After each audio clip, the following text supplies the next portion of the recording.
এমন জঘন্য কাজ করছে যে বুড়া পাগলা মারা গেছে, তার লাশ উঠায় আপনারা প্রকাশ্য দিবালোকে এত অপমান জুতো দিয়ে গালে মারছেন। তারপরে সেই লাশটা আপনারা কি করতেন? প্রকাশ্যে দিবালোকে রাস্তার মাঝে আপনারা আগুন দিয়ে পুড়িয়ে ছাই করে দিতেন। এটা তোমার চাষির কাছে বাবু কিছু টেহা আছে, তে ওই 1200 টেহা যদি দেও তাহলে হয়তো কয়া বিলে নিয়ে দিবার ভাই। চাচা, নুরু চাচা বাড়িতে আছেন? চাচা এটা কি বাইরে হন? ও ভাইস্তা ভালো আছো বাবু? আসি বলে চাচা। চাচা আপনার কাছে আছে একটু বিপদে করিয়া। কি বিপদ? চাচা আপনি একটু আমাকে বিপদ থেকে উদ্ধার করেন চাচা। এটা আমি ভেঙে চুরে ক বাবু, না করলে তো আর বুঝবো না। চাচা, চাচা আমার মাইয়াটা খুবই অসুস্থ চাচা। আমার আত্মীয় স্বজনের কাছে সবার কাছে গেছিলাম টাকার জন্য, সবাই বলে নাই কে চাচা। বিপদে পরে আপনার কাছে আইছি চাচা, আপনি আমার একটু সাহায্য করুন চাচা। আমার কাছে তো বাবু কোনো টেহা পয়সা নাই, আমি এখন কি দিয়ে সাহায্য করবো? চাচা, চাচা আপনার দুহান পা ধরে কই চাচা, এ বাবু, আমার এই বিপদ থেকে উদ্ধার করেন চাচা। ওঠো, ওঠো, ওঠো, ওঠো, চাচা ওঠো বাবু, ওঠো, পা ধরা নাই না। কারণ যেহেতু কারু বারু হইতেছ বাবু, আমার কাছে তো নাই টেহা পয়সা, কারণ কমবানি কি তোমার চাষির কাছে বাবু কিছু টেহা আছে, তে ওই 1200 টেহা যদি দেও তাহলে হয়তো কয়া বিলে নিয়ে দিবার ভাই। চাচা 200 টাকা 500 টাকা হলে আমি নেবো চাচা। আমার খুব বিপদ, আমার মাইয়াটাও অসুস্থ চাচা। চাচা আপনি দয়া করে আমারে কিছু টাকা দেন চাচা। আচ্ছা দেখি তোমার চাষি কয়া দেখি।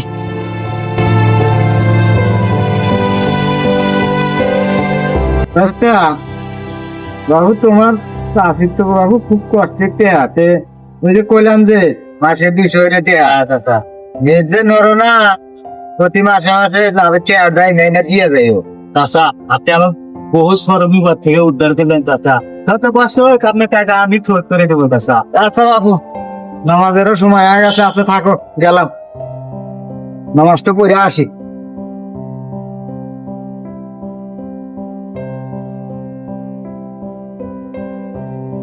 এই রে দুনিয়া, সামান্য কিছু টাকার জন্য মানুষ এত নিচু পর্যায়ে চলে যায়। যখন টাকা চাইলাম বললো নাই কাছে, 1200 টাকা লাভ যখন বলছে তখন তার কাছ থেকে টাকা বাইরেছে। আরে কে দাবি নবীর নৌকাতে আয়, রূপকাটের ওই নৌকা খানি নাই ডোবার ভয়।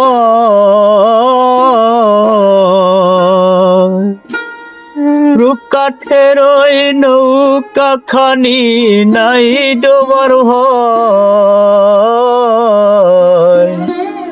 আরে কে দাবি নবীর নৌকাতে আয়,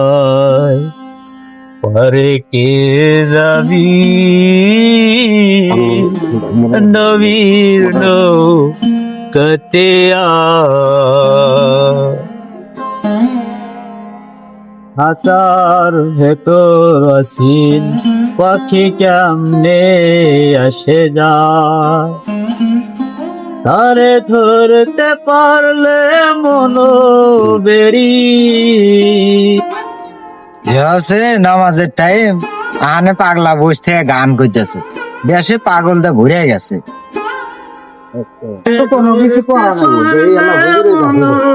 মেরি পিতাম পাখির পা।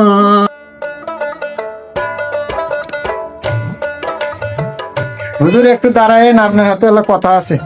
তো লগা হুজুর ওই আসতে গেলে দেখলাম ওই রাস্তার ধারে এক পাগল কন্তান জানিয়ে আইসা এই গান বাজনা হইতেছে, এক পোলা পান তো নষ্ট করে হালাইব, নামাজের টাইমে গান বাজনা শুরু হয়ে দিছে। তে আর একটু ব্যবস্থা হরা নেবো হুজুর।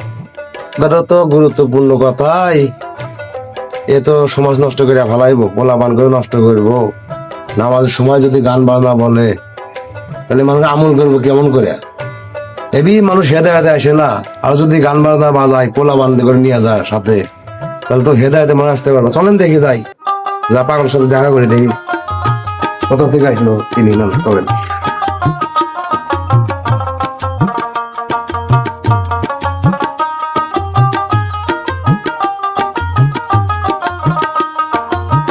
কি একটা এই মানুষের ঘেরে জানে কষ্ট, মানে এইভাবে যদি গান বাজা জায়গায় জায়গায় গান বাজা যায় কিন্তু মানুষ আরো পাপের দিকে এগিয়ে যাবে।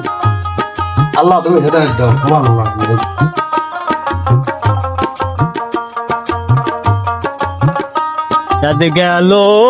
চাঁদ গেল বলে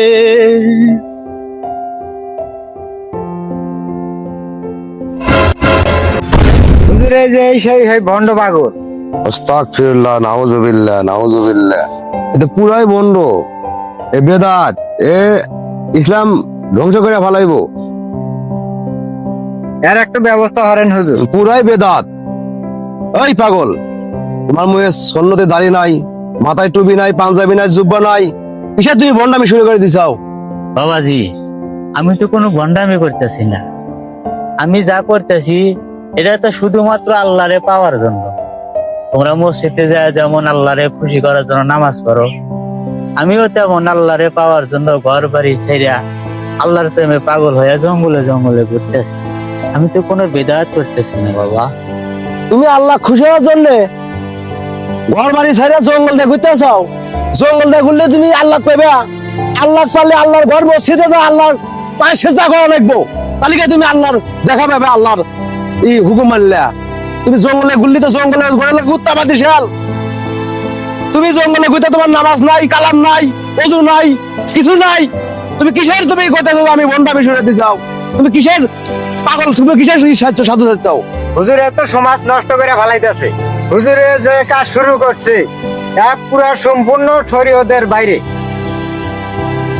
দেখেনছেন চুলে জটা ধরে গেছে, মনে হয় 8-1.5 বছর ধরে গোসল কর না, গু গু গন্ধ বাড়াইছে। আর ও বলে যে আমি আল্লাহ পাওয়ার জন্য জঙ্গলে জঙ্গলে ঘুরতেছি। ও ভণ্ডামি শুরু করে দিছে। আল্লাহ মানুষ জঙ্গলে জঙ্গলে পায়।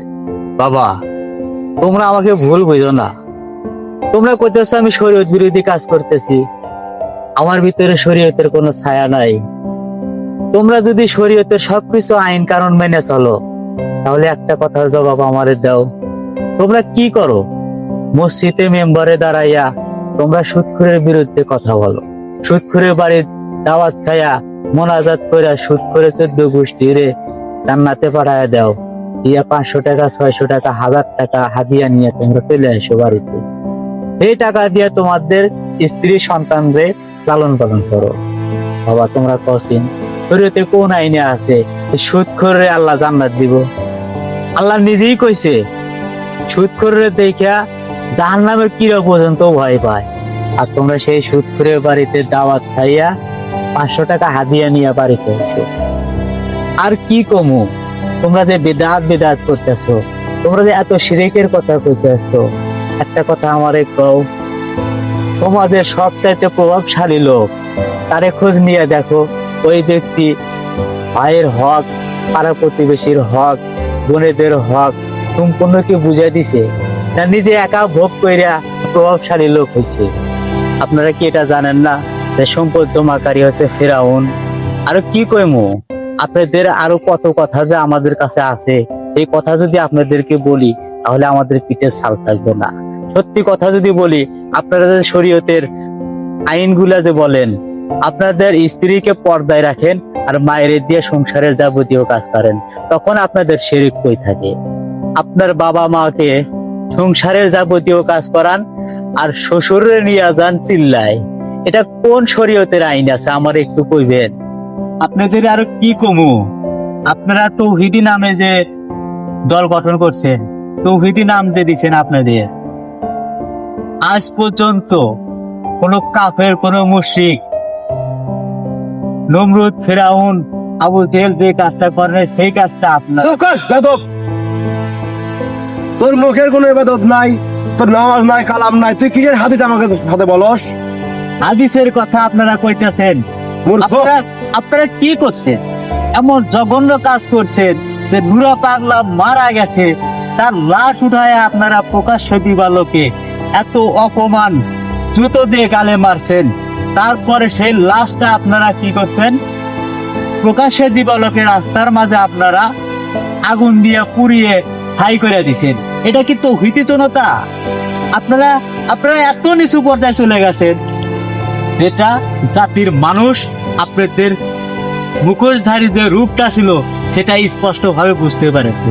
যদি হক কেউ থাকে তাহলে একমাত্র আল্লাহর ওলিরা, আল্লাহর গাউস কুতুবরা, আল্লাহর প্রেমিকরা, যারা আল্লাহর জন্য নিজের ঘর বাড়ি ফেরিয়া জঙ্গলে জঙ্গলে ঘরে, তারাই একমাত্র আল্লাহর অরিজিনাল প্রেমিক। আর আপনারা হচ্ছেন নামধারী মুখোশধারী কিছু ভণ্ড আলেম, কিন্তু সব আলেম এক না।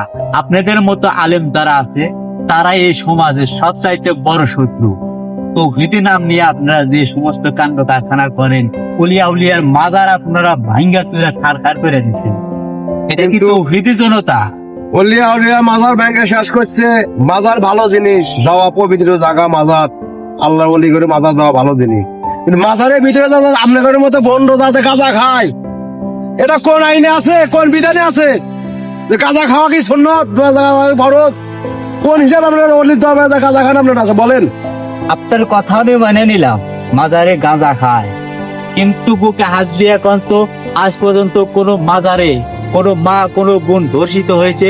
আপনাদের মতো নামদারি মৌলানাদের মাদ্রাসায় শত শত মা বোনেরা ধর্ষিত হয়েছে, এটা কোন বিধান আছে আপনারা একটু বলেন। কিন্তু আপনারা কোনোদিন কি দেখছেন কোনো মাজারে কোনো মা বোন ধর্ষিত হয়েছে? আপনাদের মতো কিছু ভণ্ড আলেম যারা আছে তাদের এই কুকীর্তির কারণে আজকে এই ইসলামের এই পরিহার। আপনারা যদি একটুখানি কোরআনের আইন মেনে চলে যদি দিন প্রচার করতেন, তাহলে কোনোদিন এই সমস্ত কাণ্ড কারখানা হতো না। কোনো আলেম এগুলা কাজ করে নাই, এগুলা কাজ করছে জালেম। কিছু আলেম, নামদারি আলেম জালেম কাজ করছে, এগুলা আলেমে করে না, জালেমে করছে। তোমাদের মাঝেও যে উড়ুসে মাহফিলে যায় বলতেছ কোনো দোষিত হয় না, দোষিত হয় না, দোষিত আছে বড় কিছু হয়। স্বামী স্ত্রী ছাড়া অন্য পর পুরুষের মুখ দিয়ে একটা নারীর জন্য জায়েজ না, কিন্তু তোমরা কেন নারী পুরুষ এক জায়গায় জিকির করো? আর তুমি কি বলতে চাইতেছো যে নামাজ পড়া যাবো না, খালি আল্লাহ পাওয়ার জন্য জঙ্গলে জঙ্গলে গুল্লি হবো? ভাই, আপনি যে কথা বলতেছেন যে নারী পুরুষ এক জায়গায় হয়ে যা জিকির আজকার করে, বাইরের বাতি বন্ধ করে অন্তরের বাতি জ্বালাইতে কয়, এগুলা যারা করে তারা হলো অরিজিনাল বন্ধ। তারা কোনোদিন সত্য অলির সন্ধান পায় নাই, সত্য অলির কাছে তারা যায় নাই। আর যারা সত্য অলি তারা দেখবেন জঙ্গলে জঙ্গলে ঘুরে। আর আপনারা যেটা করতেছেন প্রকাশ্য দিবালোকে, সেটা কি ঠিক? ঠিক একটু আপনার বিবেকের কাছে প্রশ্ন করে দেখেন। আপনারা এত নিকৃষ্ট কাজ করলেন যে নুরা পাগলার লাশটা পর্যন্ত আপনারা আগুন দিয়ে জ্বালায়া পুরাইয়া প্রকাশ্যে দিবালোকে আনন্দ উল্লাস করলেন। এটা কি ঠিক হয়েছে ভাই? আপনারা একটু বুকে হাত দিয়া কন, কোনোদিন কইতে পারবেন না। ওরে আলেম গাছে জালেম হইয়া কোরআন পরে চান্ডালে, সত্যি সাধুর ভাত জোটে না সোনার হারবেস্টার গলে।